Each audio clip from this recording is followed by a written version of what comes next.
Levons nos mains vers l'Éternel Dieu ce matin. Seigneur, nous voulons te rendre la gloire. Nous voulons te rendre la louange et l'honneur.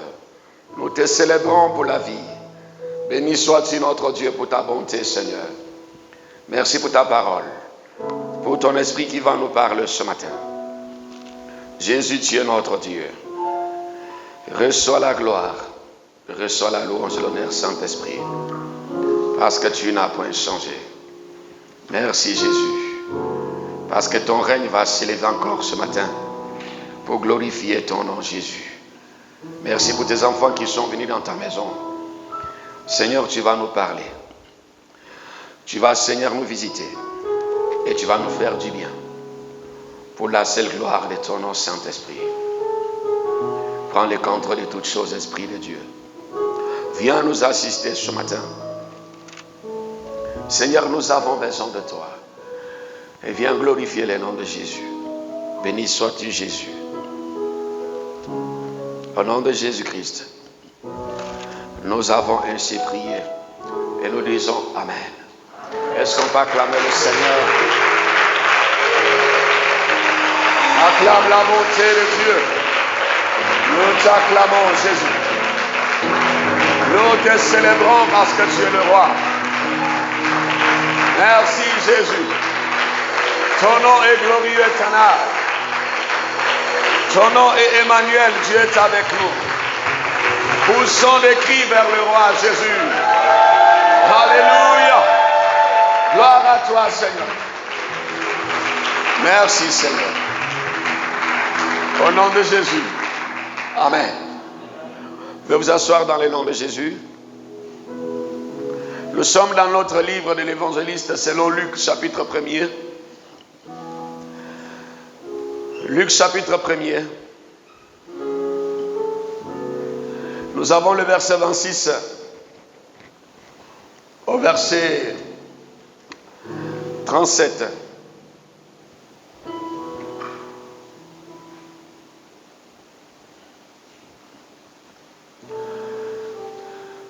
Alléluia.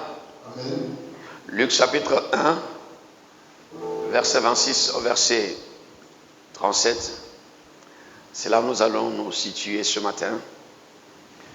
Je crois que tout le monde se porte bien. Amen. Que Dieu soit loué. Amen. Amen. Alléluia. Amen. Oui, on peut lire, missionnaire. Car rien n'est impossible à Dieu. Nous sommes dans cette semaine spéciale, la semaine consacrée à l'anniversaire de l'église évangélique Aimée de Jésus. Amen. Demain, c'est le 25 mai 2020, le jour où Dieu avait permis que l'église puisse naître. Nous sommes dans une semaine où nous croyons que le Seigneur Jésus est capable de faire des choses extraordinaires. Amen. Alléluia. Amen. Jésus-Christ est notre Dieu. Il est un Dieu de miracles. Il est un Dieu de miracles parce que il a été conçu d'une manière miraculeuse. C'est le seul homme qui est né sur la terre sans que Dieu passe par un homme et une femme qui vont aller ensemble pour concevoir un enfant. C'est pourquoi nous disons que sa conception est un miracle.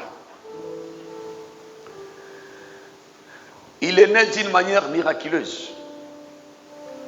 Parce que le jour de sa naissance, cette naissance a mobilisé le monde entier. Les masses de l'Orient sont venues à Jérusalem pour chercher le roi des Juifs qui venait de naître. Parce qu'ils voulaient lui donner l'adoration, lui rendre la gloire et l'honneur. Et sa vie est un miracle. Parce que quand nous voyons tous les mouvements de Jésus, c'était pour quelque chose. Vous le voyez en Galilée, il y a un sens à cela. Jésus à Jéricho, il va guérir Bartimée de Jéricho. Jésus en Samarie, il va restaurer cette femme samaritaine. Jésus autour de la piscine de Bethséda, il va guérir quelqu'un qui attendait la guérison. Et avec Jésus, on peut avoir cette vie-là de miracle. Et nous voyons maintenant le Seigneur, sa mort et son arrestation, c'était des miracles parce que c'est Dieu Tout-Puissant. Il va mourir ce jour-là à la place d'un brigand appelé Barabbas. Jésus va prendre la place de cet homme-là qui était coupable, qui était condamné à mort. Et Jésus va libérer ce monsieur et Jésus va prendre sa place. Le troisième jour, notre Dieu, il est sorti du tombeau. Le jour où il est ressuscité, tous les morts de l'Ancien Testament sont sortis aussi. On les a vus se promener à Jérusalem. Il est resté encore 40 jours sur la terre avec ses disciples. Après, il est monté. Son ascension est un miracle. Et Jésus revient bientôt. Et son retour sera un retour de miracle. Parce que quand il descendra, il va renverser l'Antichrist et son royaume, qui vont chercher à s'autoproclamer Dieu dans les temples de Jérusalem. Et le Seigneur va établir son règne sur la terre. Il va établir son royaume, qui sont aussi de miracles. Et nous avons un Dieu que nous appelons Jésus-Christ de miracle. Bien-aimés, le Seigneur Jésus-Christ est l'accomplissement des lois et des prophètes. Parce que toute la Bible, de la Genèse à l'Apocalypse, nous parle seulement que de Jésus. Vous allez voir quand Dieu il a créé le ciel et la terre. La Bible dit que la terre était informe vide. L'Esprit de Dieu se mouvait au-dessus des eaux. Et Dieu dit que la lumière soit, et la lumière fut. Et dans l'histoire de la création, nous voyons les trois manifestations de Dieu. La Bible dit au commencement Dieu, le Père. Il créa. Quand la terre était informe vide, on dit l'Esprit de Dieu se mouvait au-dessus. Là, nous voyons la manifestation de Dieu étant que Saint-Esprit. Et la Bible dit que quand la terre était en forme vide, l'Esprit de Dieu se mouvait au-dessus des eaux. Et Dieu dit, et Jean nous dit qu'au commencement était la parole. Et la parole était avec Dieu. Et la parole était faite chair. Et la parole c'est Jésus, qui est la parole vivante, qui est le pain de vie, que nous mangeons tous les jours, tous les dimanches, avec la Sainte Seine en disant, il dit, voici mon corps, voici mon sang. Bien-aimés, ce matin, nous sommes en train d'inaugurer cette semaine de Jésus de miracle. C'est pourquoi il dit dans le verset 37, car rien n'est impossible à Dieu. Rien. Quand le Seigneur dit rien, c'est vraiment rien. Dieu n'a pas dit que telle situation sera possible à Dieu et l'autre ne le sera pas. Et Dieu dit, rien n'est impossible à Dieu. Bien-aimé, l'évangéliste, l'homme de Dieu, Luc, il nous donne sa version de la vie de Jésus. Ce bien-aimé qui nous a écrit aussi les Actes des Apôtres. Il nous parle ici dans le verset 26. Il dit au 6e mois. Vous voyez, le 6e jour, Dieu, il a créé l'homme à son image et selon sa ressemblance. Le chiffre 6, c'est le chiffre de l'homme. Parce que c'est ce jour-là, Dieu a créé l'homme à son image et selon sa ressemblance. Et la Bible nous dit qu'au 6e mois, le chiffre 6, il faut bien le retenir. Bien sûr, Satan, on dit qu'il est 3 fois 6. 666 qui est le chiffre. Parce que Satan, il avait ravi la gloire à l'homme. Dans le jardin d'Éden, il a arraché ce que Dieu lui avait donné. Mais là, il impose à cet homme-là, pour avoir encore la gloire, il doit tisser l'alliance avec lui. On parle de la marque de la bête, qui est 666, ou 6 3 fois. Parce que quand Dieu a créé l'homme, Dieu lui a donné il a créé l'homme, il est corps, l'homme il est esprit, et l'homme il est âme aussi. L'homme il a 3 parties. Le corps qui est l'enveloppe qui retourne poussière. L'esprit qui traite avec le spirituel de Dieu ou de Satan. Et l'âme qui est le siège des émotions, des sentiments. Et Dieu, il est 3 fois saint. Saint, l'Éternel des armées. Et Satan, il est 6, il est 3 fois mauvais aussi. Mais Dieu, pour acheter l'homme, pour le ramener auprès de lui, qu'est-ce que Dieu fait? Dieu prend la décision depuis son trône. Et Dieu accepte de se faire homme. On l'appelle fils de Dieu. Fils de Dieu, ça veut dire Dieu qui se fait homme. Pour sauver les hommes, Dieu se fait homme. Dieu s'est identifié à notre personne. C'est que je dis toujours que Dieu a risqué en prenant le corps humain. Parce que quand David voulait construire une maison pour lui, il lui a dit: mon fils David, le ciel est mon trône et la terre est mon marchepied. Quelle maison peux-tu me construire qui peut me contenir? Mais pour nous sauver, Dieu a accepté de faire ce qui était impossible à lui, de se faire un homme, rentrer dans le petit ventre d'une femme et de marcher au milieu de la terre. On nous dit, quand Dieu marche, la terre, les cieux sont dans sa main. Il tient le monde entier dans sa main, frère. Et ce jour-là, c'est grand Dieu. Il a pris la forme physique. Il se fait petit pour entrer dans un corps. On l'appelait fils de Dieu, bien-aimé. C'est pourquoi Luc nous dit ici, au 6e mois de la grossesse d'Élisabeth, la cousine de Marie, l'ange s'est déjà révélé, le même Gabriel, à Zacharie dans le temple en train de servir Dieu. L'ange lui a dit: Zacharie, tu es vieux, ta femme est vieille, mais je vis votre fidélité et votre façon de me servir. Je vais vous donner un enfant. Cet enfant, c'est lui qui va annoncer le Christ de Dieu, appelé Jean-Baptiste. Là, nous dit qu'au 6e mois, ça dit pendant que la grossesse d'Élisabeth avait 6 mois de grossesse. C'est en ce moment-là, Dieu se révèle maintenant à la Vierge Marie.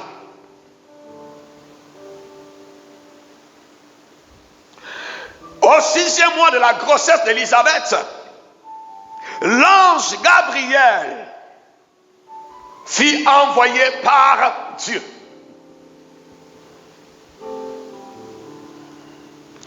Je vous ai parlé du chiffre 6.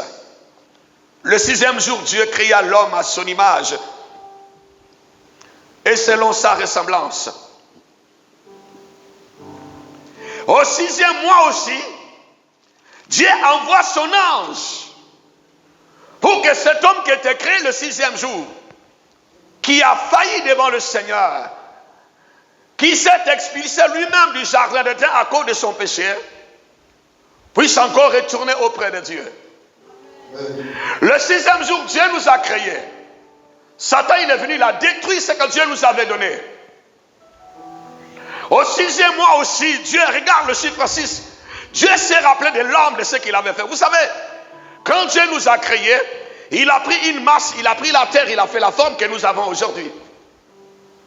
Et Dieu a soufflé, il nous a donné son ADN. Dieu nous a donné son esprit.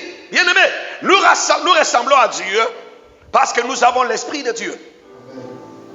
C'est pourquoi l'homme de Dieu, l'apôtre Paul, nous parle dans les épîtres de l'homme animal, de l'homme spirituel et de l'homme charnel.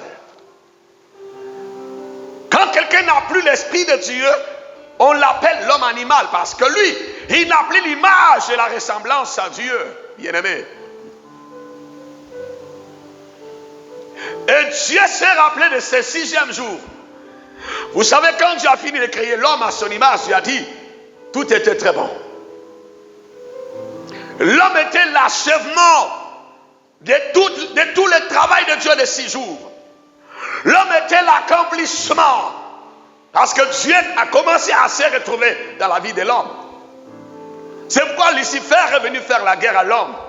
Parce que toutefois que Satan voit l'homme, l'homme qui a Jésus-Christ comme Seigneur et Sauveur, Satan voit Dieu.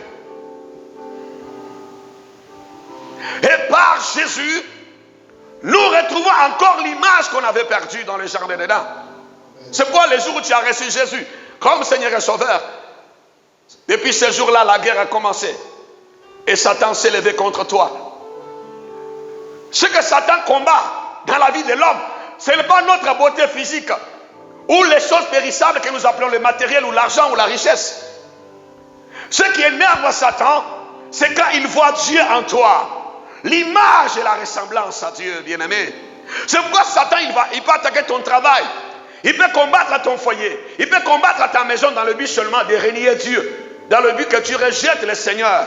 Pour que tu perds cette image de Dieu qui est en nous, bien-aimés. Le Dieu des chiffres 6, qui a créé l'homme le 6e jour, qui a dit tout était très bon, bien-aimés. Quand Dieu dit que tout est très bon, c'est vraiment très, très bon. Parce qu'il est 3 fois saint. Il est parfait, il est pur, il est propre. Et au 6e mois, Dieu envoie son ange. Les anges sont des messagers de Dieu, sont des envoyés de Dieu.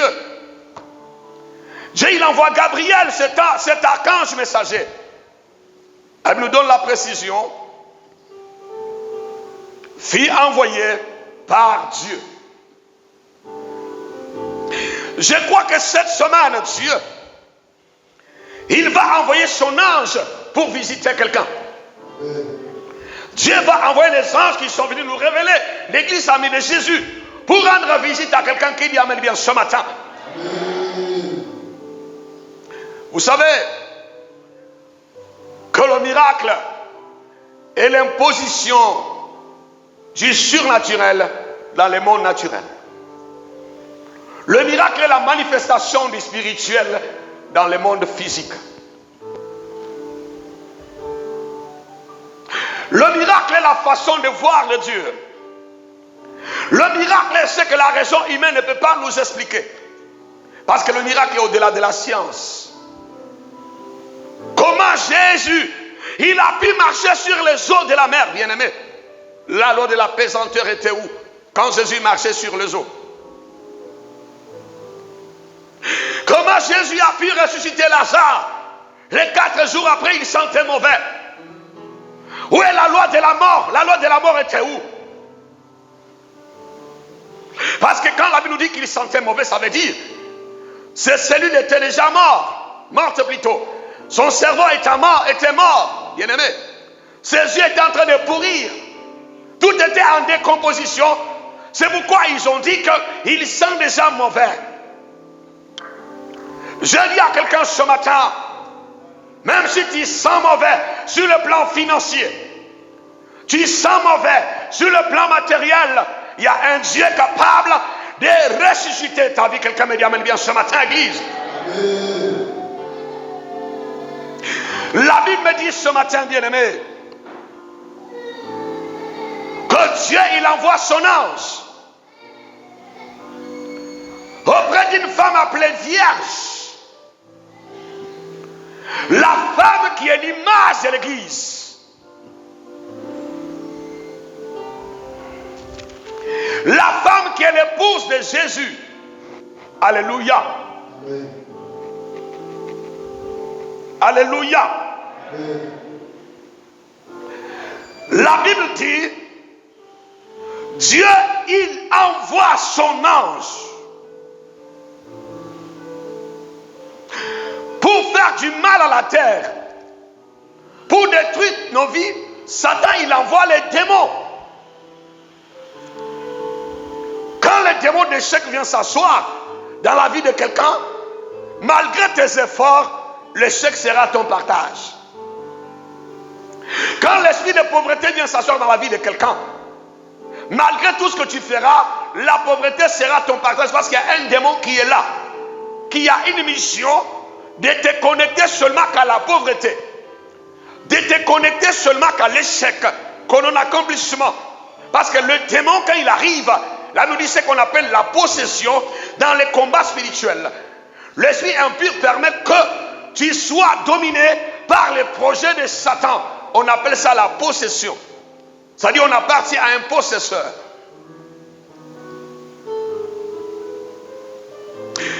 Mais Dieu, quand il envoie son ange, quand l'ange de Dieu vient, il vient aussi pour accomplir la mission de Dieu.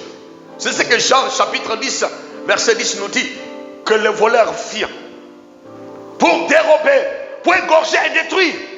Et le Fils de Dieu est venu aussi pour donner la vie, une vie abondante. Quelqu'un me dit amen bien ce matin. Dieu, il envoie son ange. Vous savez, quand Dieu envoie un ange, l'ange vient avec beaucoup de précision.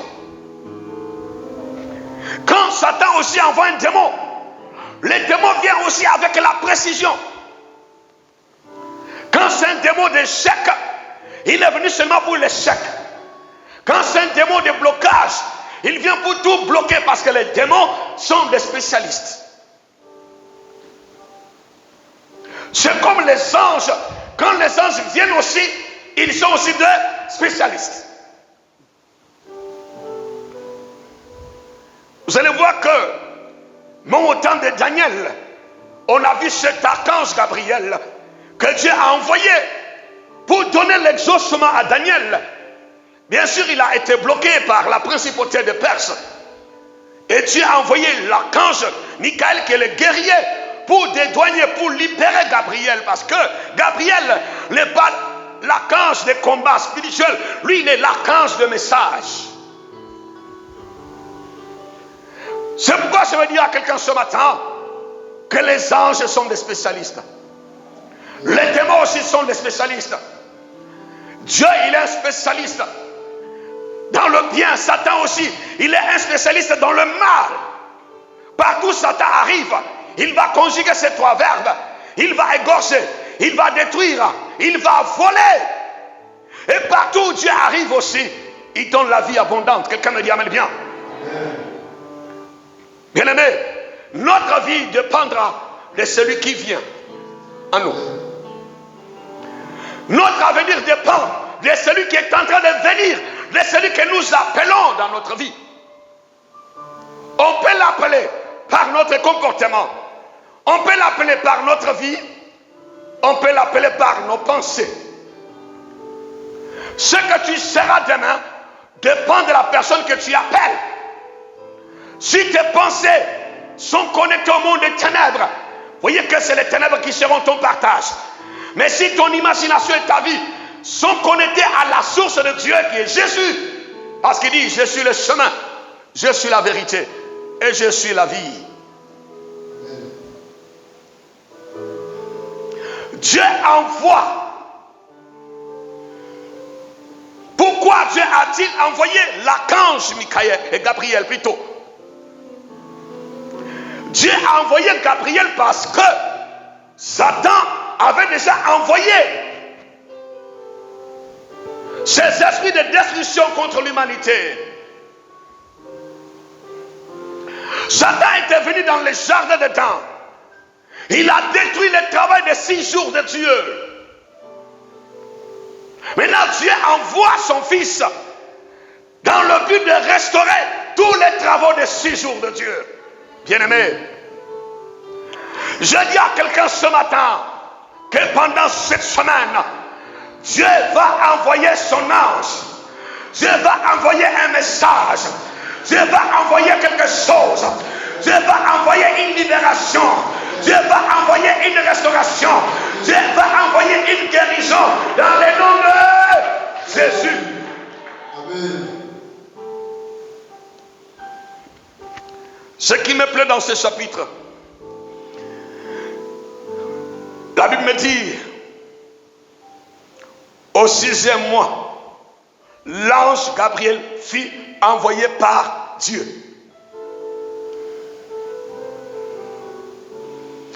Avec beaucoup de précision, dans une ville appelée Nazareth, auprès d'une vierge, la vierge fiancée à un homme, l'homme de la maison de David, l'homme s'appelle Joseph. Regarde un peu la précision biblique, frère.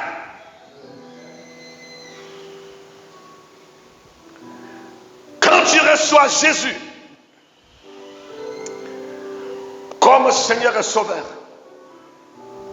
tu reçois une identité spirituelle avec beaucoup de précision. Il connaît ton nom. Il connaît ta ville. Il connaît ta rue. Il connaît le numéro de ta maison, de ta villa où tu vis. Il connaît tout ton problème. C'est pourquoi il est Dieu. Parce qu'il est omniscient. Il est omniprésent. Il est omnipotent. Il est le tout-puissant, frère. Des fois quand tu pries, tu penses que Dieu ne te voit pas.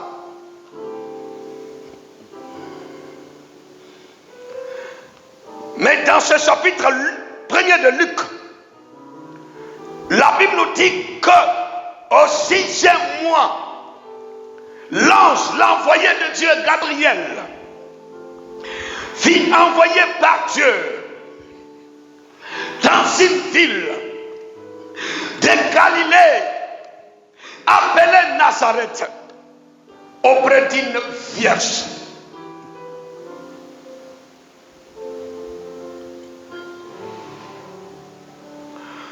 Ce que Dieu demande à quelqu'un ce matin, il veut que tu sois une vierge. Alléluia. Pas la virginité physique. Il veut que tu sois d'abord une vierge. Parce que quand Dieu envoie son messager, Dieu l'envoie dans la vie de quelqu'un qui est vierge. La vierge, c'est une femme qui ne connaît pas d'homme selon le monde physique.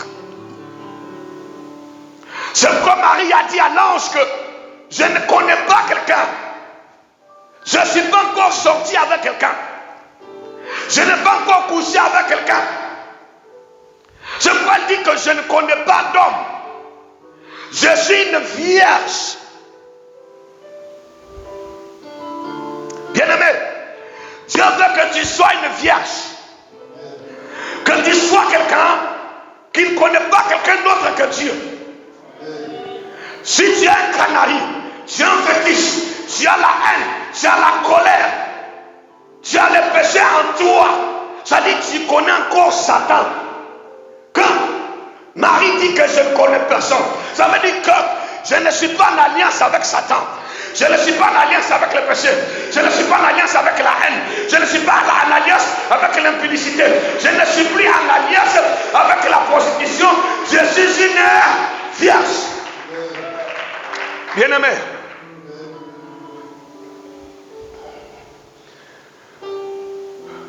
on ne construit pas une maison sur une autre maison. Peut-être tu as commencé ton immeuble, tu as coulé la dalle, là on peut comprendre. C'est la continuité d'une même maison, d'un même plan. Tu ne peux pas faire les champs de manioc sur les champs de manioc. Il faut d'abord déraciner le vieux manioc qui sont là. Tu les enlèves. Et puis maintenant tu peux planter encore d'autres manioc. On ne peut pas planter le veillard sur un champ de veillard. Il faut d'abord abattre les anciens arbres, le couper, le déraciner après avoir labouré la terre, on peut maintenant planter de nouveaux arbres. Quelqu'un me dit amen bien. Je veux que tu sois une vierge. Je veux que tu sois quelqu'un qui est libéré de la haine, qui est libéré du péché, qui est libéré de l'impudicité, qui est libéré de la colère, qui est libéré de toutes les semences de Satan. Dieu cherche une vierge.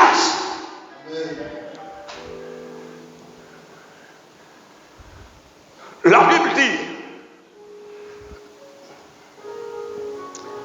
pour qu'il ait le miracle, pour concevoir le miracle,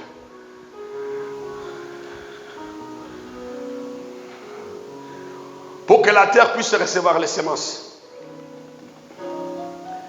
Quand quelqu'un veut faire son champ, soit d'arachide,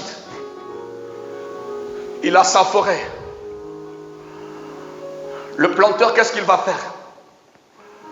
Il va enlever les herbes sauvages qui sont dans le champ. Il va abattre tous les arbres inutiles qui sont dans le champ. Il va labourer la terre, il va enlever tout ce qui est sauvage. Pour que la terre devienne une terre vierge.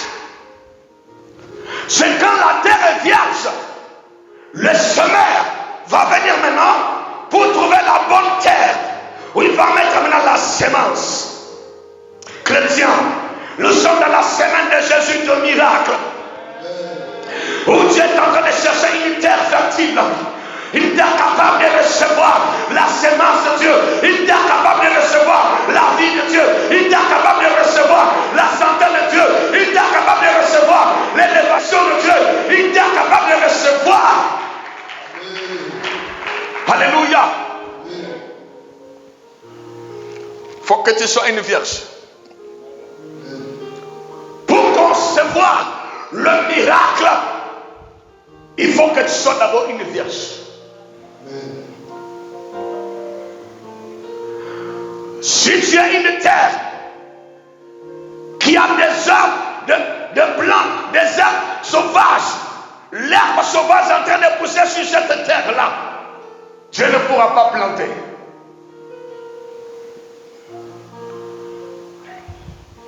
C'est pourquoi, pour envoyer le Fils de Dieu, Dieu Tout-Puissant, il avait besoin d'une vierge, d'une personne pure, d'une personne lavée dans le sang de l'agneau, d'une personne qui a pris la décision de se détourner du péché et de se tourner vers Dieu, une personne qui a pris la décision de pardonner, de laisser la haine, de laisser l'impudicité, de laisser la prostitution, de laisser le fétichisme, de laisser la tradition et de suivre Dieu.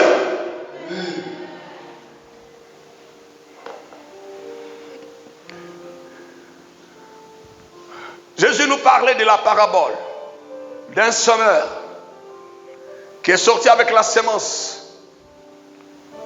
Il dit que la sémence qui est tombée tout au long du chemin, les oiseaux du ciel sont venus prendre cette sémence, ils ont mangé.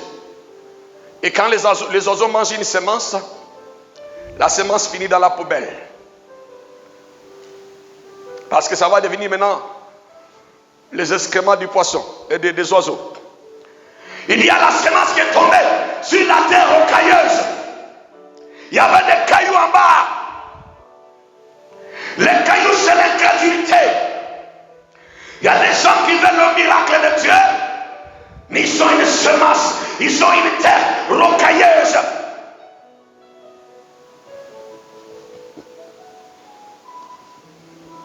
Quand il y a le caillou en bas, il y a l'incrédulité, il y a les doutes, il y a les raisonnements, il y a la réflexion, il y a la philosophie. Comment le miracle de Dieu trouvera une place dans ta vie, frère?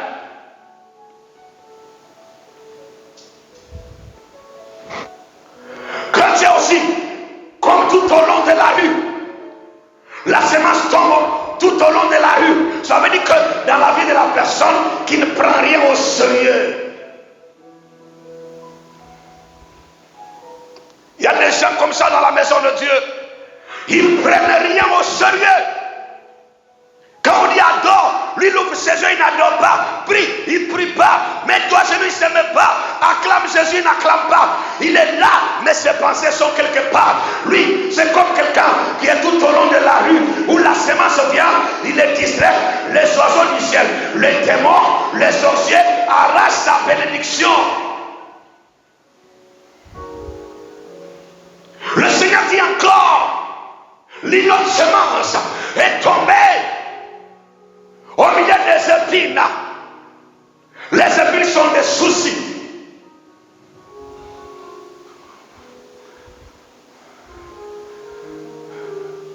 Il est plus accroché à ses soucis qu'à Dieu.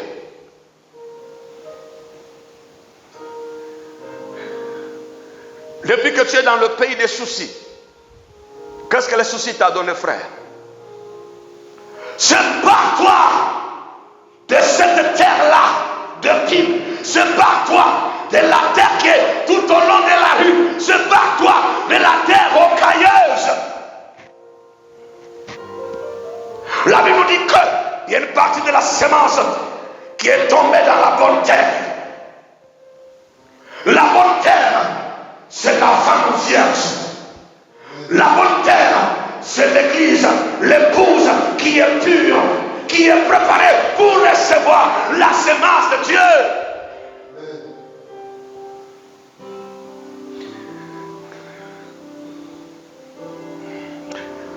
Je vais te parler sous l'onction de l'Esprit.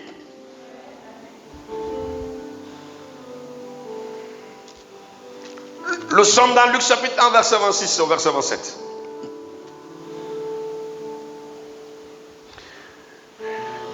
Dieu va envoyer son ange pour faire un miracle. Mais l'ange de Dieu est envoyé par Dieu. Mais il faut qu'il trouve une vierge auprès d'une vierge. Il n'a pas d'autre pensée que Dieu. Il n'a pas d'autre imagination que Dieu. Il est vierge dans ses pensées. Tu es vierge dans ton imagination. Sois vierge dans ton langage. Sois vierge dans ton comportement. Sois vierge à tous égards. Parce que si tu n'es pas la vierge de Dieu, la vierge selon Dieu, la vierge selon la parole de Dieu, la vierge selon les pensées de Dieu, bien-aimé, tu ne verras pas le miracle de Dieu.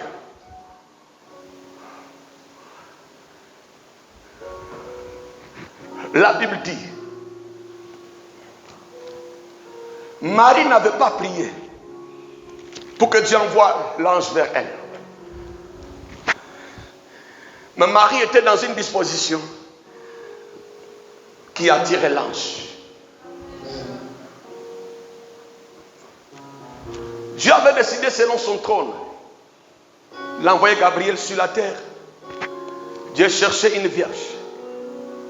La vierge qui est l'église. L'église qui est lavée, purifiée par le sang de l'agneau. La vierge qui est un chrétien qui a donné sa vie à Jésus. Gabriel vient chercher une vierge. Vous savez que au temps de Marie, sur le plan physique, elle n'était pas la seule vierge. Il y avait plusieurs vierges. Il y avait plusieurs églises. Il y avait plusieurs chrétiens.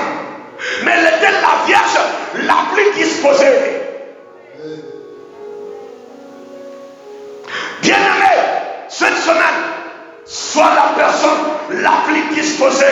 Sois la personne qui aura la foi audacieuse, la foi capable d'attirer l'impossible, la foi capable de créer l'impossible, la foi capable de permettre à Dieu de faire quelque chose.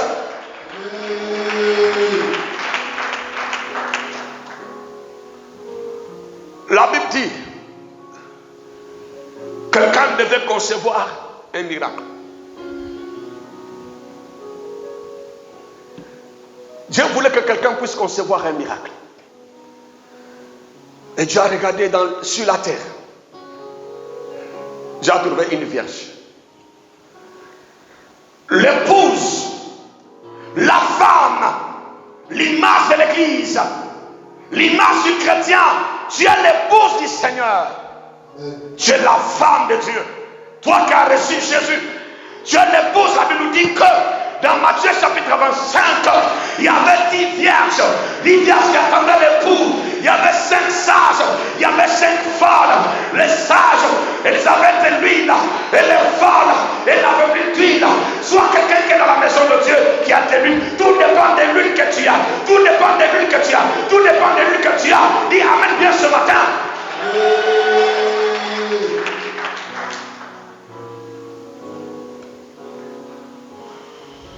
Ton avenir, le miracle de Dieu dépend de l'huile.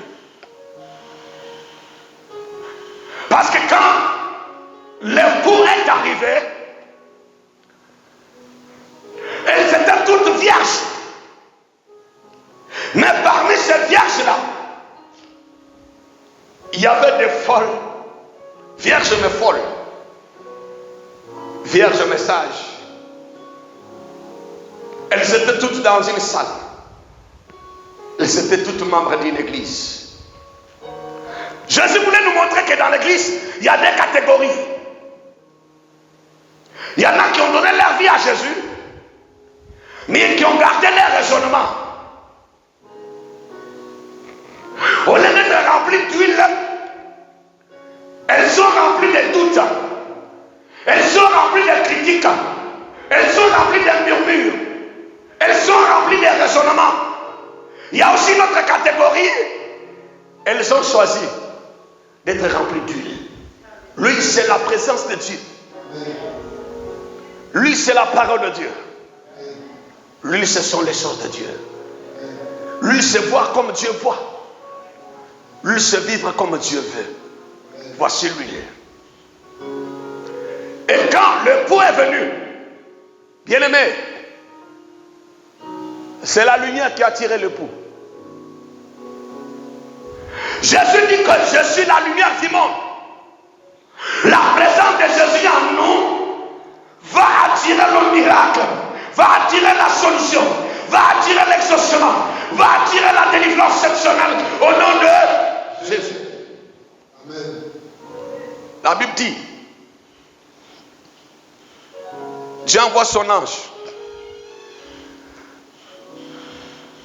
Ce qui est sûr et certain, l'ange de Dieu viendra. L'ange est déjà venu. Dieu a déjà libéré son ange. Mais tout dépend de ta catégorie.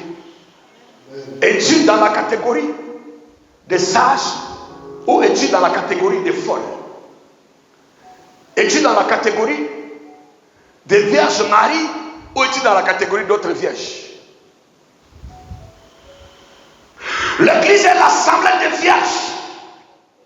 Parce que nous sommes lavés, purifiés par le sang de l'agneau. Nous sommes une assemblée des saints. Au milieu de cette assemblée, vous savez, bien-aimés chrétiens, que tout le monde ne sera pas enlevé.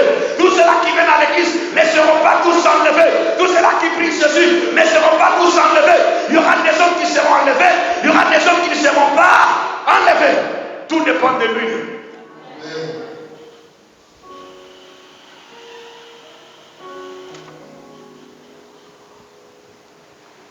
Tout dépend de lui. La Bible me dit ce matin,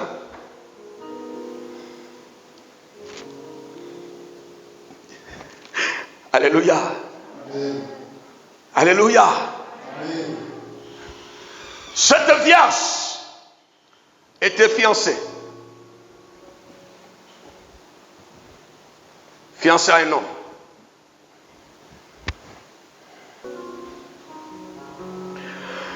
Bien-aimé, tout dépend de quelle vierge es-tu.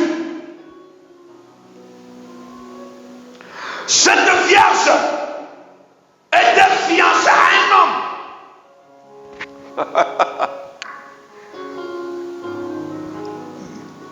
Il y a un autre homme qui est venu.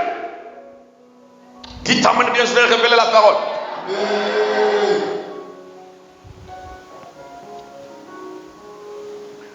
Même si tu es déjà fiancé à un homme,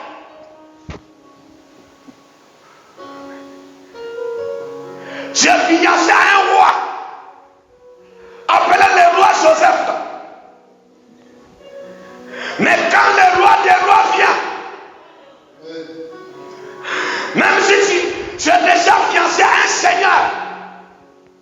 Mais quand le Seigneur vient, alléluia, la Bible dit que tout genou fléchira et toute langue confessera que Jésus est Seigneur à la gloire de Dieu le Père. Mes amis, vous savez, dans la vie, il faut savoir faire le choix. Il y a un temps pour s'amuser. Il y a un temps pour être sérieux. Il y a un temps où on prend Dieu comme on veut. Il y a un temps où on prend Dieu comme Dieu veut. Il y a un temps où on fait ce qu'on veut. Il y a un temps aussi où on fait ce que Dieu veut. Il y a un temps où on fait ce que la famille veut.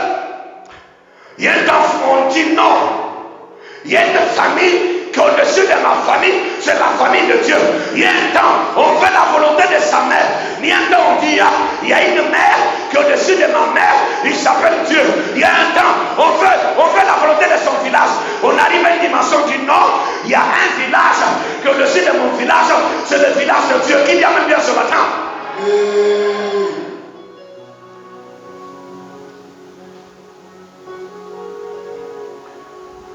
Même si tu es sous l'autorité d'une loi, quand la loi de Dieu arrive, elle est au-dessus de toutes les lois. Bien-aimé, elle était fiancée à un homme.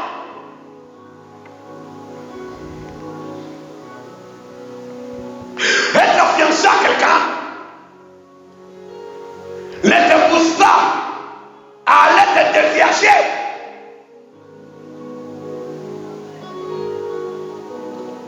Être ami à quelqu'un ne te pousse pas à faire comme lui. Ce n'est pas parce que tu es au milieu des gens qui volent que tu vas devenir voleur. Ce n'est pas parce que tu as un ami qui vit dans l'adultère que tu vas commettre aussi l'adultère. Marie était fiancée, mais elle était vierge. Au milieu des menteurs, elle n'a pas menti. Au milieu des voleurs, elle n'a pas volé. Au milieu des femmes qui critiquent, elle n'a pas critiqué. Malgré les fiançailles, mais elle est restée vierge. Elle était disposée pour Dieu. Je dis à quelqu'un, malgré l'environnement où tu vivras, reste vierge, reste propre, reste pur, reste consacré à cause de ton Dieu. Que quelqu'un me dise ce matin.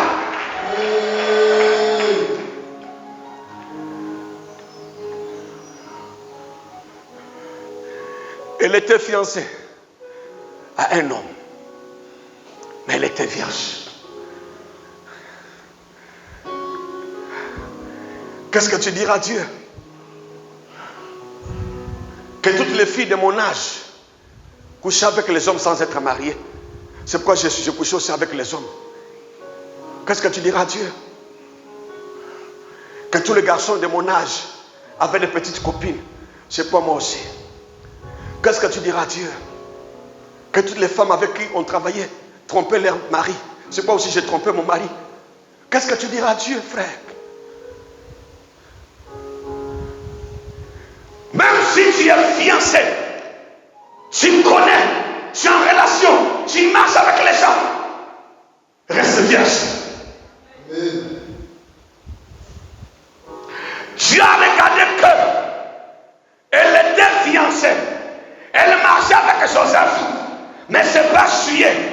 Tu marches avec les drogués pour les amener à Jésus, mais tu ne les drogues pas. Tu marches en compagnie de filles qui ont une mauvaise vie pour les amener à Jésus, mais tu n'as pas une mauvaise vie. Malgré ta présence au milieu de toutes ces personnes, mais tu restes vierge, pure, propre à cause de Dieu. Parce que tu attends qu'un jour Dieu enverra un ange. Un jour Dieu se souviendra de moi. Un jour Dieu me rendra visite. Quelqu'un me dit amène bien.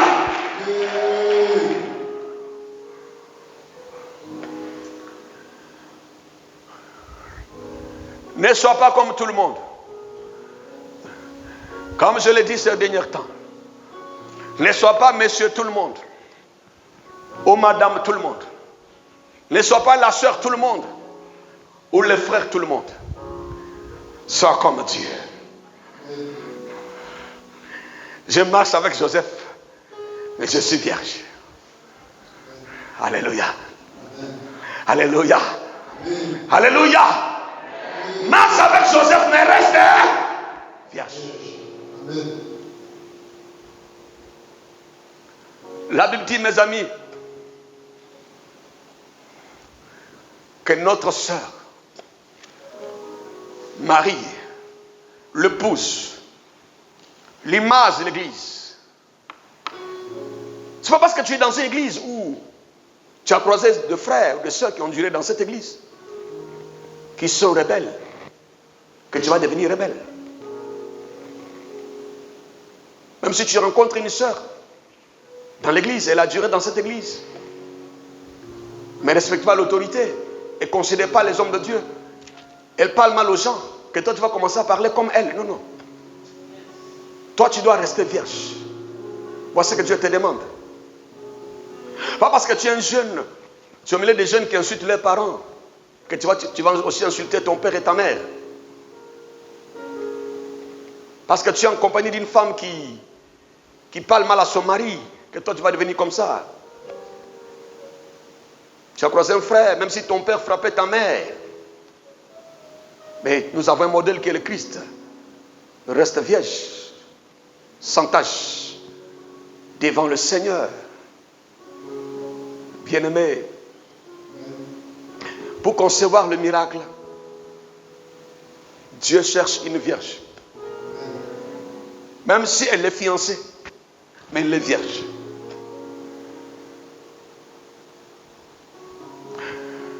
Le fiançailles, on se donne des paroles pour se marier.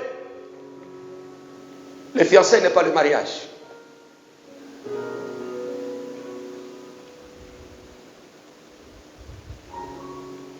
Les fiançailles, on chemine ensemble, mais on n'est pas mariés.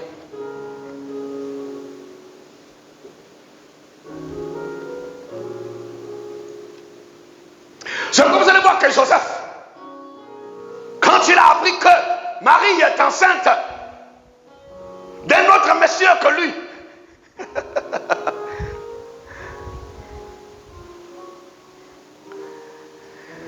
il voulait rompre dans le secret.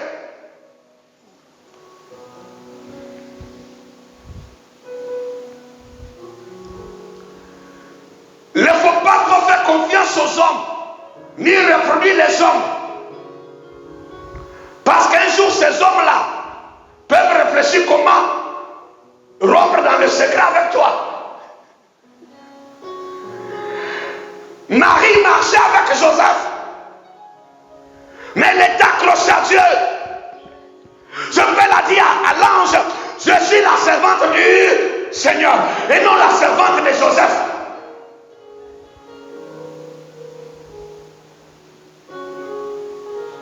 Les hommes peuvent changer.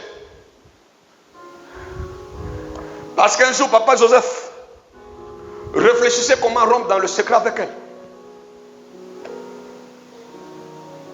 Toi, tu abandonnes Dieu à cause des hommes. Mais quand les hommes vont chercher à se séparer dans le secret, à ne plus te rendre service, à ne plus te soutenir, à ne plus t'aider, qui va leur parler?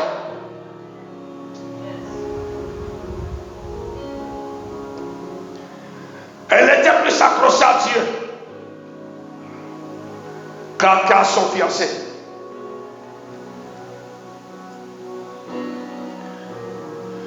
La personne qui doit concevoir le miracle doit être une personne qui fait plus confiance à Dieu qu'aux hommes. Ça, c'est un autre point. Je disais que tu sois une vierge. 2. Même si tu es fiancé à un homme, mais tu restes fidèle à Dieu. C'est-à-dire la personne qui n'accepte pas la compromission, malgré la compagnie des hommes. Tu marches avec les gens, mais tu ne te compromets pas. Tu es au milieu des gens qui critiquent. Tu pour leur parler de Jésus, mais tu ne critiques pas. Tu es au milieu des gens qui font des bêtises, frère. Mais tu ne fais pas de bêtises. Je suis fiancé, mais je suis vierge. Ça, c'est le deuxième point.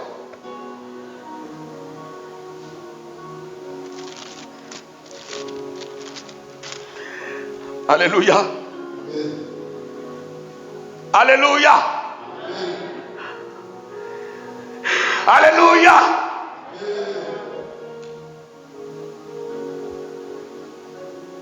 La Bible dit que l'ange entra chez elle.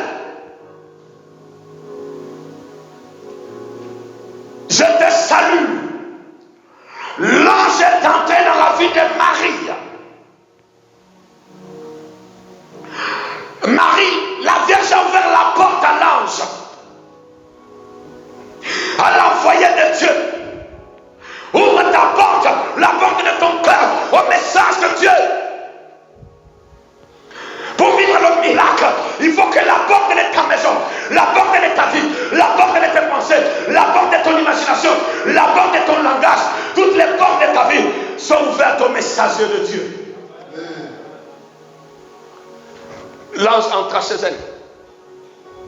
Pour entrer dans la maison de quelqu'un, il faut trouver une porte. Si la maison est fermée, barricadée, comment on peut entrer? Il y a des gens, leur vie là, toutes les portes sont ouvertes aux critiques, aux murmures, aux insultes, aux mensonges, à la haine, au péché. La maison de la Vierge Marie, elle était toute fermée. Elle est seulement été ouverte à l'ange, au messager de Dieu.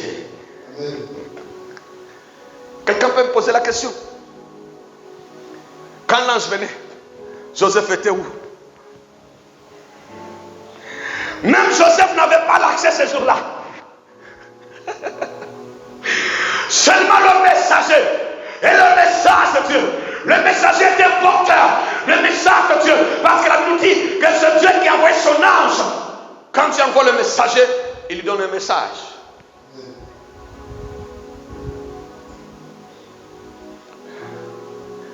Je suis dans la Bible avec toi ce matin. Je te prêche avec ma Bible seulement. Fais que Dieu te parle.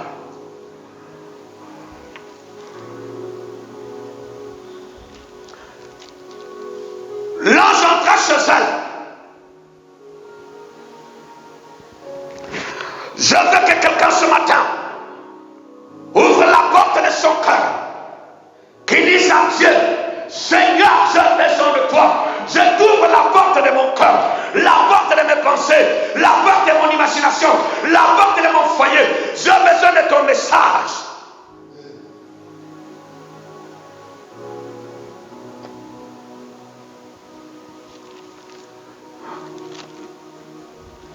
Bien-aimés, Jésus est un Dieu de miracles, mes amis. L'ange entre chez elle, dit: je te salue.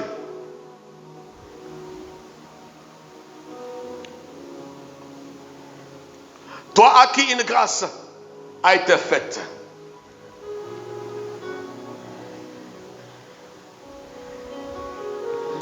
L'ange a salué la Vierge.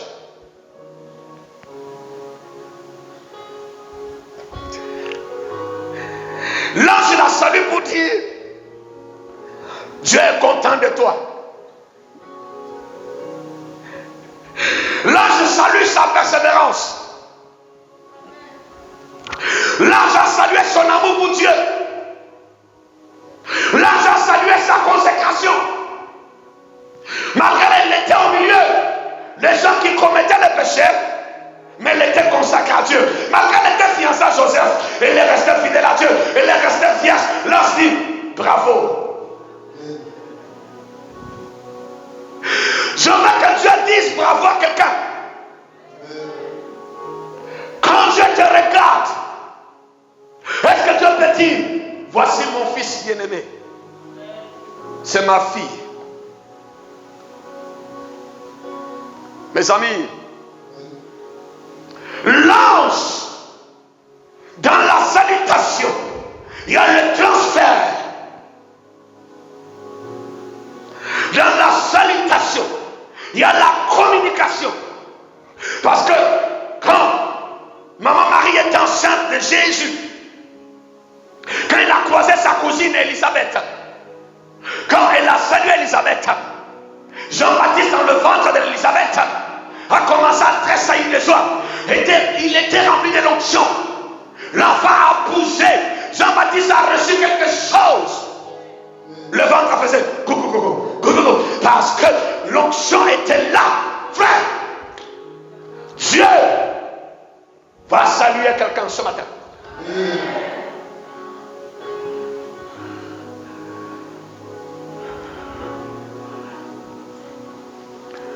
Il faut que quelqu'un te dise bonjour, bonjour madame. Et quand tu dis bonjour, quand il dit c'est là aussi, c'est quel accoutrement ça? Bonjour monsieur. Le monsieur là aussi, il est bizarre. Et pourtant il vient de te dire bonjour. Il finit de te souhaiter bonjour, bonne journée. Et puis il t'insulte après.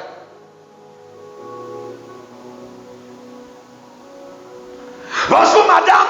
Oui bonjour ma soeur. C'est là aussi, on ne comprend pas ces cheveux là. Elle fait rien. Tu viens de me souhaiter une bonne journée. Après quelques minutes, tu me critiques. Tu annules ton souhait. La salutation de ce monde, elle est souvent hypocrite. Mais la salutation de Dieu, elle est remplie de promesses de Dieu.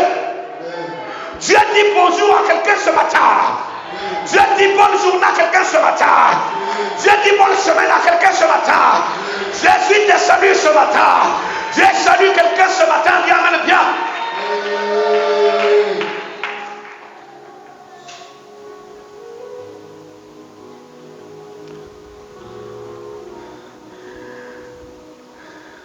Alléluia.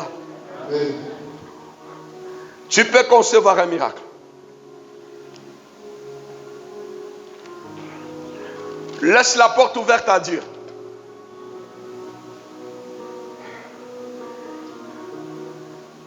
L'ange entra chez elle. Je te salue. L'ange n'a pas dit je vous. Il dit je te.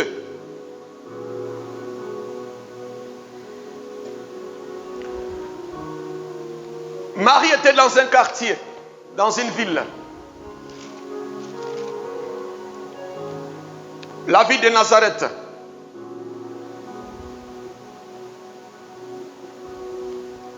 Bien-aimé, l'ange rentre dans toute cette ville-là.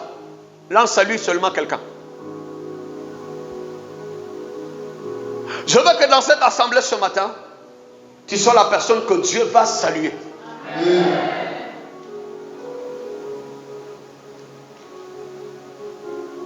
Je veux que ta vie puisse attirer la salutation de Dieu. Je te salue toi, à qui une grâce a été faite. La grâce, c'est le don immérité de Dieu. Mais il y a des choses qui attirent la grâce. Je suis en train de préparer un enseignement. Et quand j'ai préparé cet enseignement, Dieu m'a dit une chose qui a bouleversé ma vie. Je n'ai pas encore enseigné l'enseignement, donné l'enseignement plus tôt. J'arrive sur le point où Dieu me parlait de la grâce. Et Dieu me dit que, mon fils, la grâce, on l'a définie en disant, c'est le don immérité de Dieu. C'est une faveur gratuite de la part de Dieu. Et Dieu me dit, mon fils, la grâce est un don gratuit que j'offre à l'humanité. La grâce, elle est gratuite pour les hommes. Et Dieu me dit que Séraphin, mais la grâce, elle n'est pas gratuite pour moi. Il dit, pourquoi Seigneur? Il me dit que vous recevez la grâce gratuitement. Mais pour qu'il ait la grâce là, mon fils est mort à la croix. Et ce n'est pas gratuit pour moi. Il dit, Séraphin, la grâce a tué mon fils bien-aimé Jésus. La grâce m'a humilié à la croix. Si elle est gratuite pour les hommes, elle n'est pas gratuite pour moi. Et puis il m'a donné un exemple, il dit, regarde Séraphin. L'anniversaire de ton fils, tu as payé un cadeau, tu lui as donné, non? Pour le petit, c'est gratuit parce qu'il n'a rien donné. Mais toi, peut-être tu as travaillé. Tu as transféré pour avoir cet argent. Tu as vu? C'est un cadeau pour lui. Mais pour toi, ce n'est pas un cadeau. J'ai dit, merci Seigneur. La grâce, elle est gratuite pour les hommes, mais n'est pas gratuite pour Dieu. Faites attention. Parce que la grâce, elle est plus dangereuse. Parce qu'elle a coûté la mort de Jésus. Dieu dit, tu as reçu la grâce. La grâce est un don gratuit de Dieu.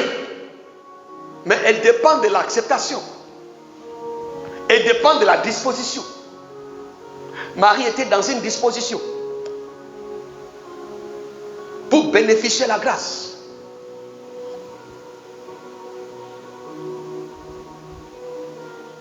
Alléluia. Amen. Toi à qui une grâce a été faite, le Seigneur est avec toi. Le Seigneur sera avec la personne qui est vierge. La personne qui a ouvert la porte de son cœur à Dieu. La personne qui est fiancée, mais qui ne se compromet pas.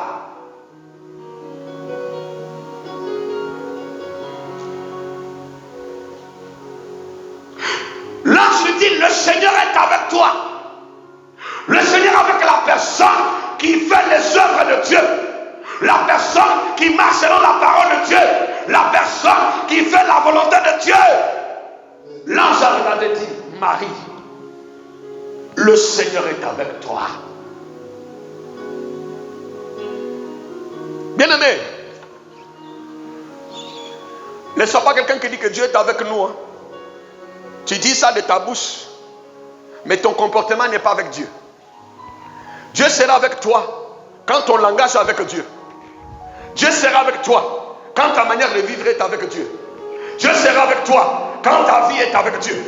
Dieu sera avec toi quand ce qui sort de ta bouche est pour la gloire de Dieu. Bien-aimé, Dieu n'est pas obligé d'être avec tout le monde. Dieu n'est pas obligé. Attends, les chrétiens font comme si Dieu est obligé quoi d'être avec tout le monde. Non, non, non, non, non.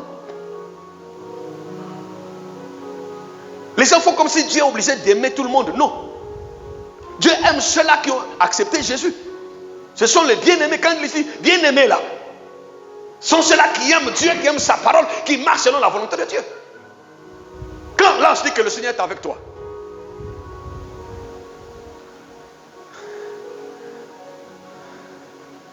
parce que les œuvres de Marie étaient les œuvres de Dieu. La vie de Marie était la vie de Dieu. C'est quoi le Seigneur était avec elle.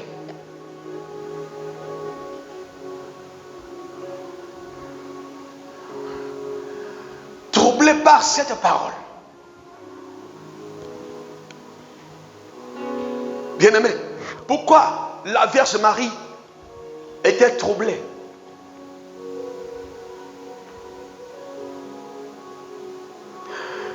Elle était troublée parce qu'elle ne savait pas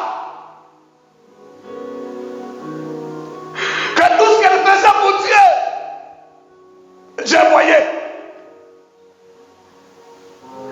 Des fois, les gens de son quartier se moquaient d'elle pour lui dire, mais ma copine,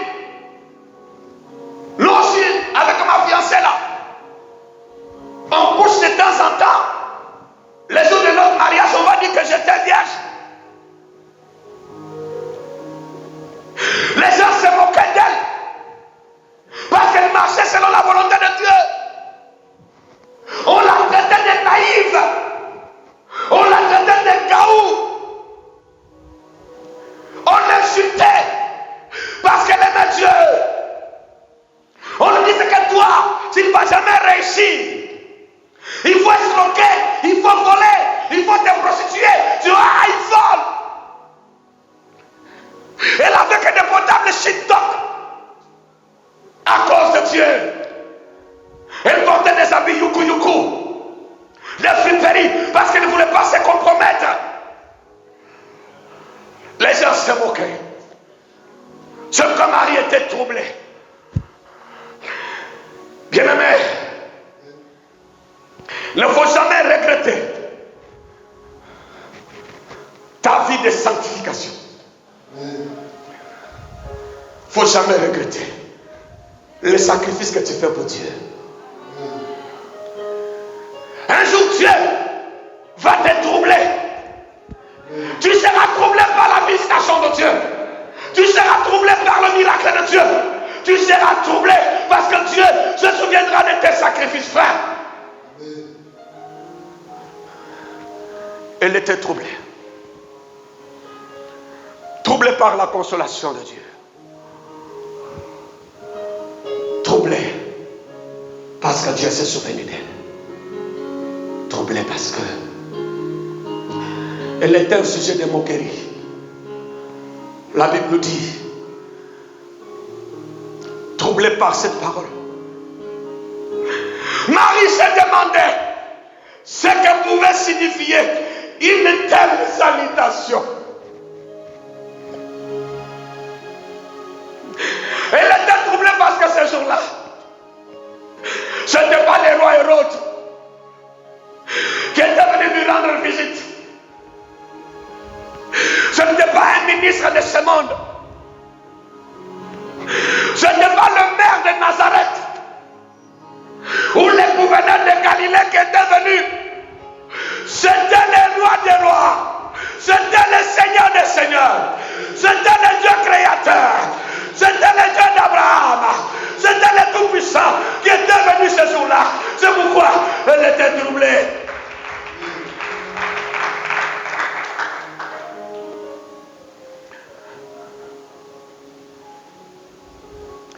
Dieu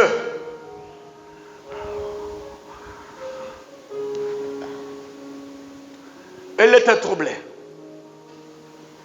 parce que cette visitation avait troublé tout autour d'elle.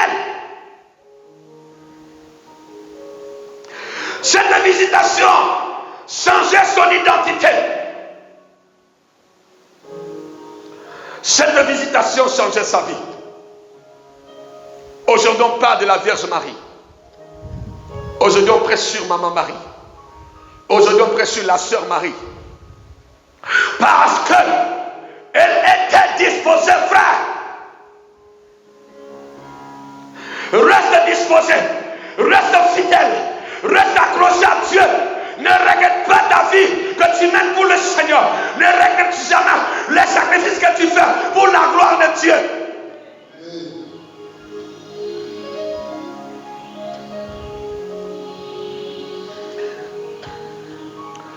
Vous allez voir que quand même Joseph même voulait rompre, elle n'a pas regretté. Elle était prête même à être lapidée. Mais c'est Joseph qui a dit non, on va rompre dans le secret pour qu'on ne te tue pas. Mais elle était prête à mourir pour Dieu. Comment une femme en Israël peut être enceinte sans être mariée et doit être lapidée? Elle était prête.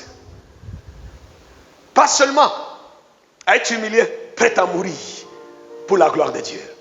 Chrétien. Le miracle est réservé à ceux-là qui sont prêts à perdre leur dignité pour Dieu. À ceux-là qui sont prêts à perdre leur valeur pour Dieu. À être humiliés à cause de Dieu. Ceux-là qui sont prêts à être des sacrifices vivants pour Dieu. Qu'on se moque de toi. Qu'on te traite de chiffon. Parce que tu as choisi Jésus. Les gens te voient dans la rue. Ils se moquent de toi.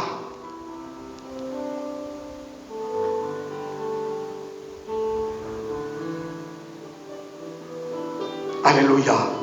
Amen.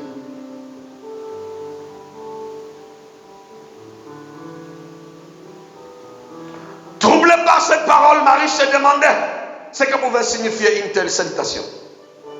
L'ange lui dit, ne crains rien. Ne crains point Marie. Tu as trouvé grâce devant Dieu. Tu deviendras enceinte. Et dit, gloire à Dieu, que je veux me marier avec Joseph. L'ange dit non.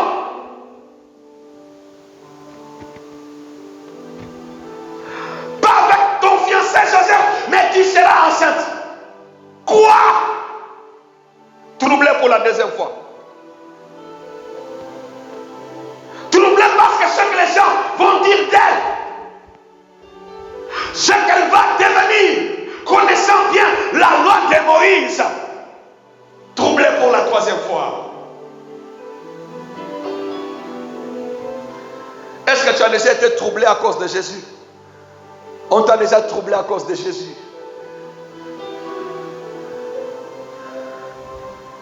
Est-ce que tu es prêt d'être troublé parce que tu as choisi de porter le Fils de Dieu?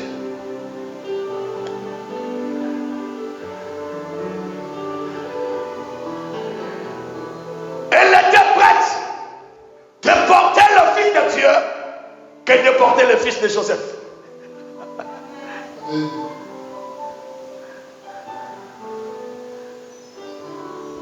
Des fois, à cause d'un homme, l'homme de ce monde, des fois tu laisses Dieu. Tu portes l'homme au lieu de porter Dieu. À cause d'un film brésilien, tu laisses le culte du soir. Tu as porté le film dans ton ventre au lieu de porter Jésus. À cause d'un ami qui est venu te rendre visite, tu arrives au culte en retard. Tu portes la causerie d'un ami au lieu de porter Jésus.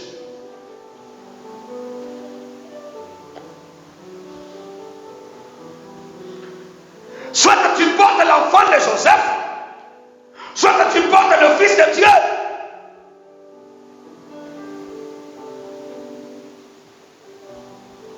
Dans tes pensées, tu portes qui? Dans ton imagination. Troublé. Troublé, troublé, troublé. Bien-aimé, tu deviendras enceinte. Et tu enfanteras un fils et dit, gloire à Dieu, avec Joseph. L'ange dit non.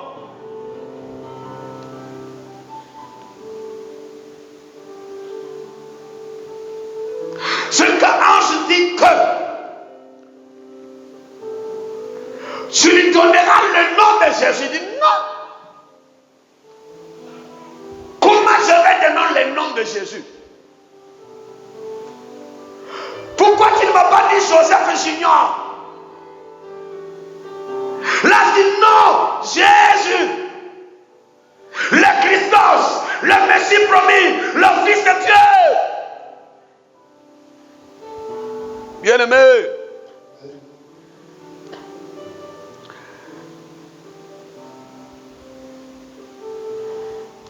et l'ange continue à lui dire, il sera grand.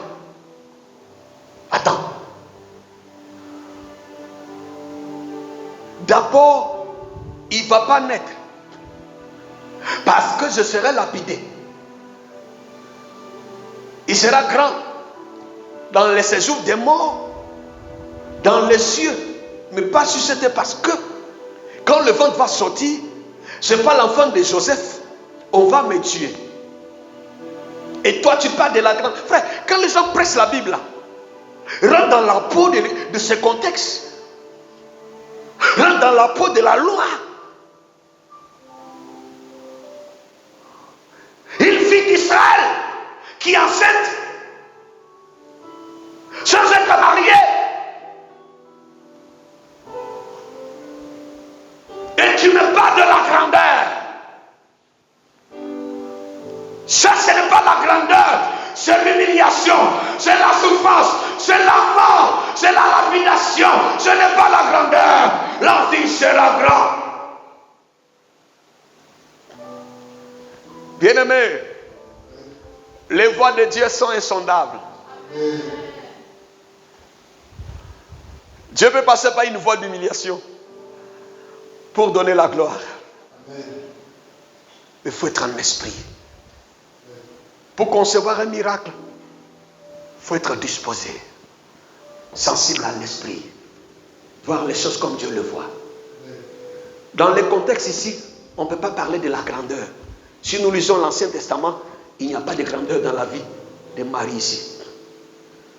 Mais l'ange nous dit, il sera grand. Grand. Un enfant sans papa. Grand. Nos parents sont au courant qu'on est fiancés. Je vais porter l'enfant de quelqu'un d'autre. Il sera grand. C'est la honte de ma famille, bien c'est la grandeur de ma famille. L'ange dit, il sera grand. Mes bien-aimés,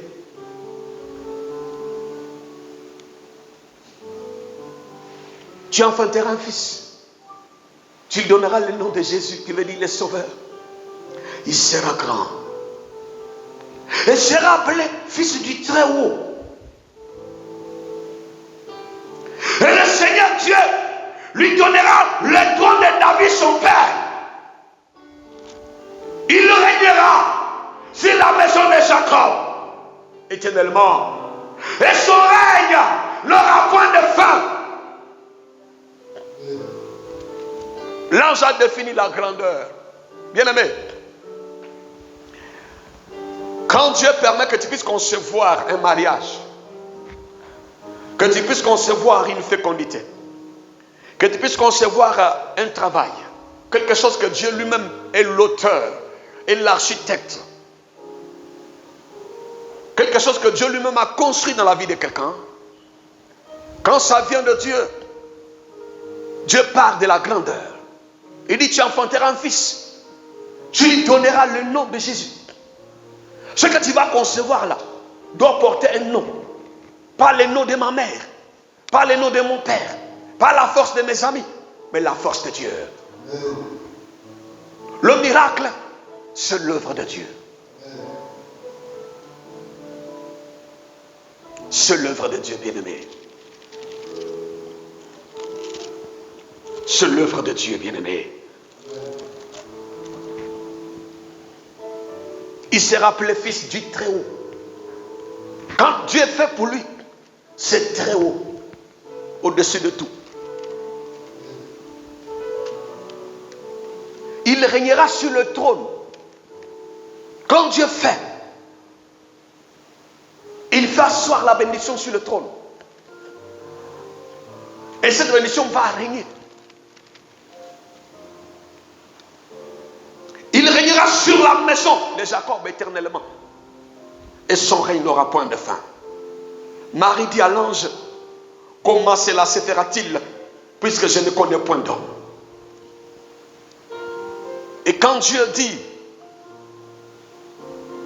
Dieu n'a pas besoin que tu connaisses tout le monde.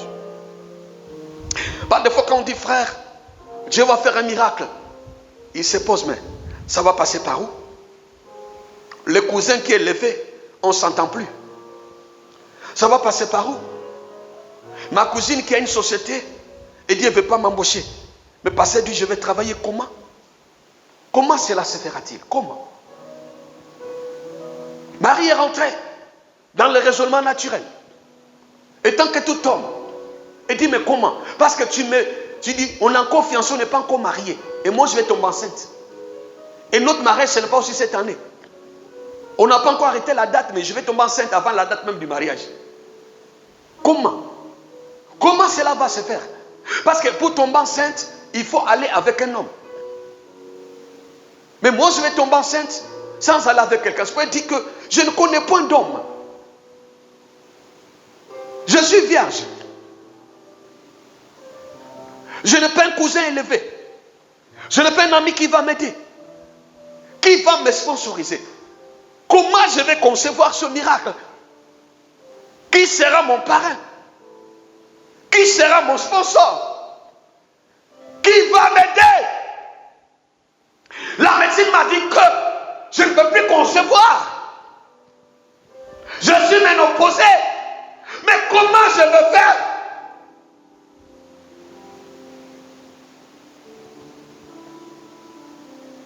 Oui, Marie a parlé à l'ange Gabriel.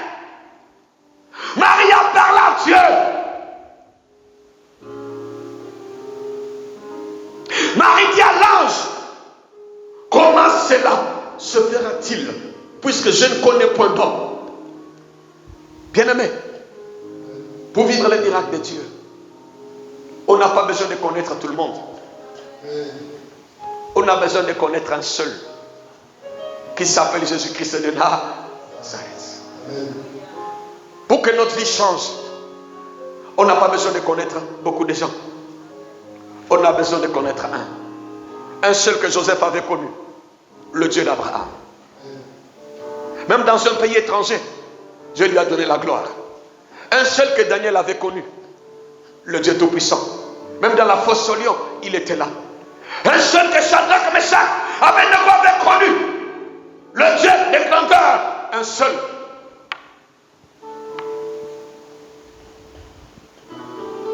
Marie dit, je ne connais point d'homme. Même si tu ne connais pas un homme sur cette terre qui peut t'aider, frère. Mais si tu as connu un seul homme, appelé Fils de l'homme, Jésus. C'est là l'ange lui dit.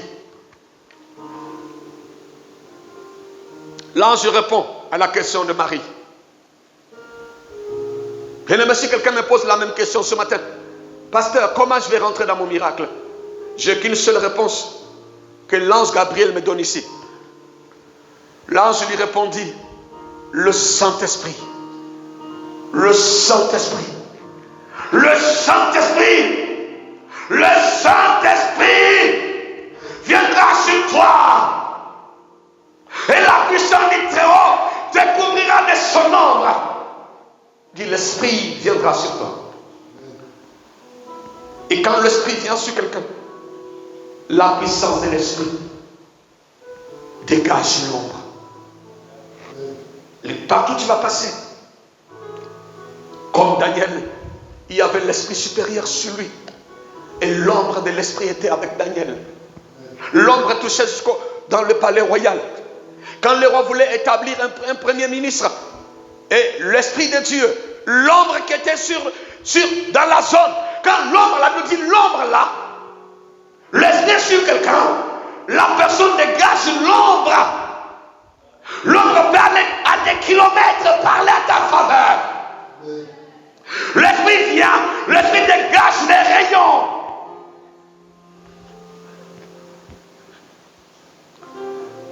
Ce qu'on appelle l'ombre.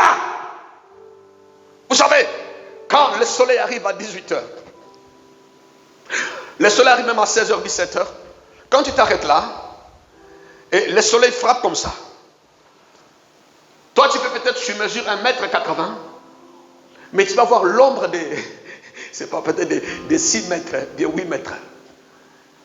L'ombre des fois, l'ombre dépasse la taille normale.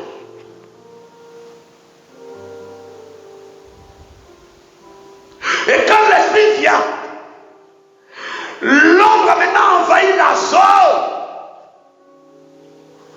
Alléluia. C'est pourquoi j'ai dit ce matin à quelqu'un, pour arrêter cette prédication, le Saint-Esprit viendra sur toi, toi qui as reçu cette parole. Et la puissance du Très-Haut te couvrira de son ombre. Quand l'Esprit vient, la puissance de Dieu dégage l'ombre, te couvre de son ombre. Maintenant, c'est cette ombre-là qui est en train de faire le travail de Dieu.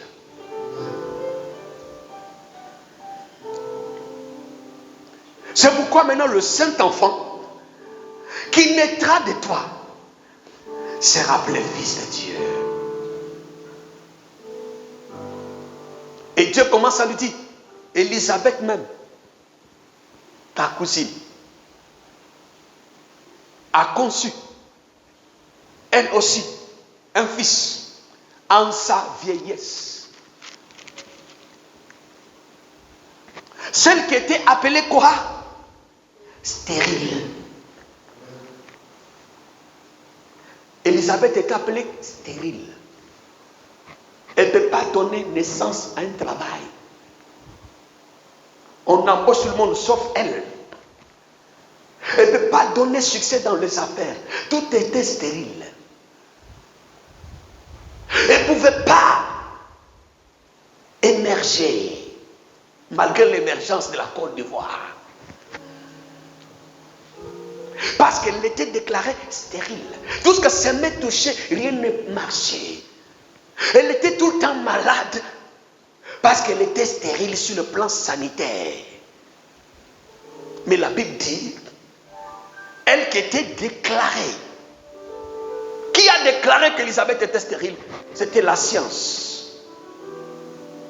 C'était ce monde. Je dis à quelqu'un ce matin, ne regarde pas ce que les gens disent de toi. Mais regarde à ce que Dieu dit.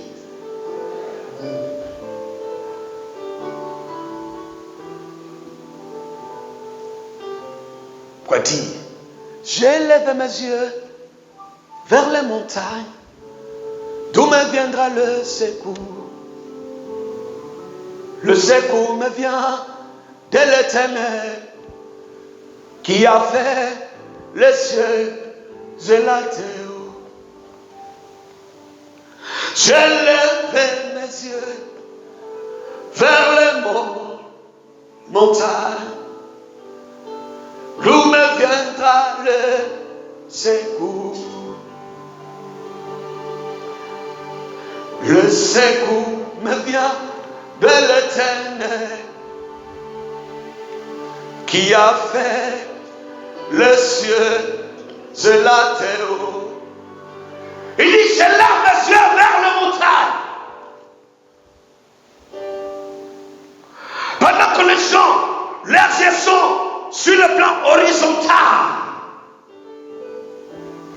moi je lève mes yeux sur le plan vertical. Par la montagne au-dessus.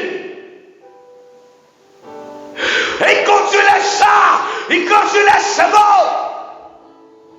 Devant il y a la mer Rouge, derrière la Pharaon et son armée. J'ai levé mes yeux vers les montagnes, d'où me viendra le secours. Le secours me vient de l'Éternel, qui a fait le ciel et la terre. Parce que c'est lui seul qui a créé les cieux et la terre, bien-aimé.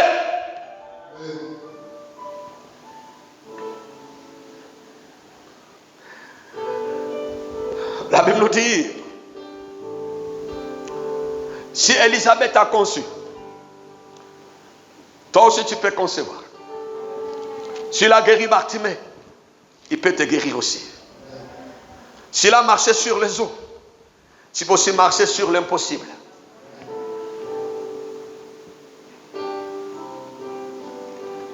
Alléluia. Un fils en sa vieillesse. Tout était déjà vieux dans sa vie. Car rien n'est impossible à Dieu. Et Marie dit, je suis la servante du Seigneur, qui me soit fait selon ça, ta parole. Et l'ange là quitta. Je suis la servante du Seigneur. Que ça soit fait selon cette parole.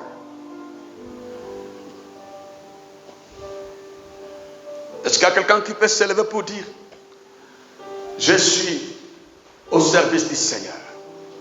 Ce matin, je vais servir le Seigneur. Je veux que mes pensées soient au service du Seigneur. Je veux que mes idées soient au service du Seigneur. Parce que je vais concevoir le miracle. Je suis ton serviteur. Je suis la servante du Seigneur. Je suis au service de Dieu. Oh Yaboso. Rebababoso. Ramayabo Seigneur. L'agneau est souverain.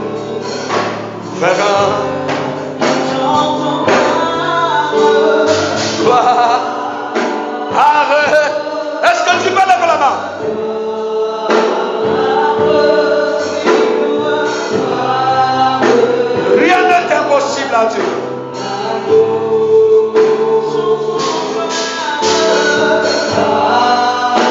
Rien n'est impossible à Dieu.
vers le Seigneur, tu vas demander à Dieu que tu veux concevoir un miracle.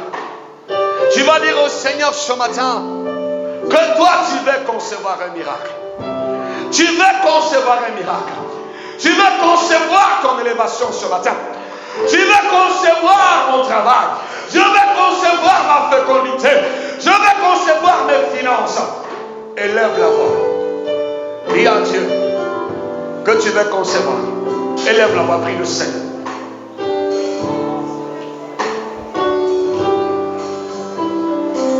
Élève la voix. Élève la voix. Demande à Dieu que toi tu veux concevoir ta santé. Ramaya Mosondoromo. Rimama Masakayabo.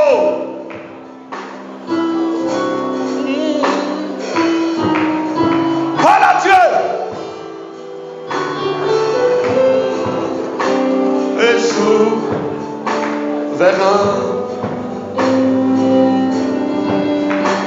Nous élevons nos voix pour l'adorer. L'agneau est souverain. Car il est glorieux et digne de régner. Oh, l'agneau est souverain. Et l'agneau est souverain. L'agneau est souverain.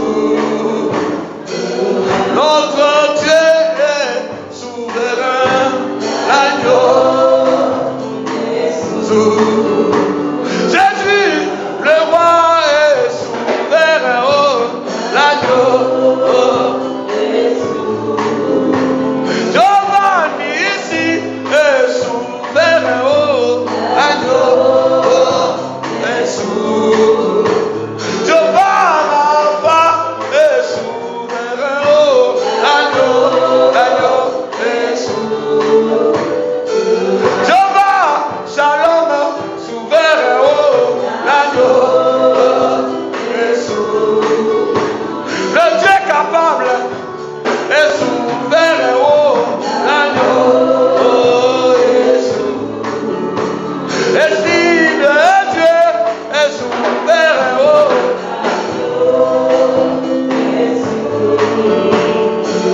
oh, car il est glorieux. Il est glorieux. Demande à l'Esprit de Dieu. Dis au Saint-Esprit. Dis au Saint-Esprit de te couvrir de son nom. Dis au Saint-Esprit ce matin. Demande à l'Esprit de Dieu. Nous élevons.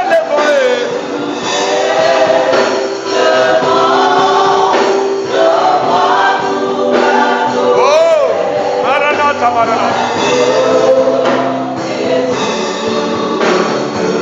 Oh, car il est glorieux. On lui donnera le trône. L'agneau souverain. Nous élevons.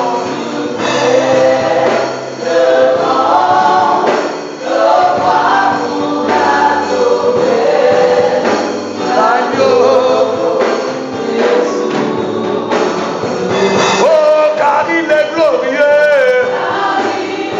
Est-ce qu'on peut lever les mains? Est-ce qu'on peut lever les mains? On lève les mains. On lève les mains. On lève les mains vers le Saint-Esprit. On lève les mains vers le Saint-Esprit. Est-ce qu'on peut lever les mains vers le Saint-Esprit? Nous élevons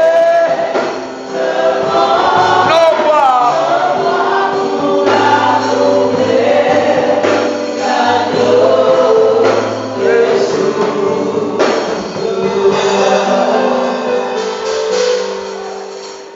La Vierge a demandé, comment cela se fera-t-il? Je ne connais point d'homme qui peut m'aider. L'ange Gabriel lui a dit, le Saint-Esprit viendra sur toi. Et la puissance du Très-Haut te couvrira de son ombre. Je veux quelqu'un qui va lever ses mains ce matin.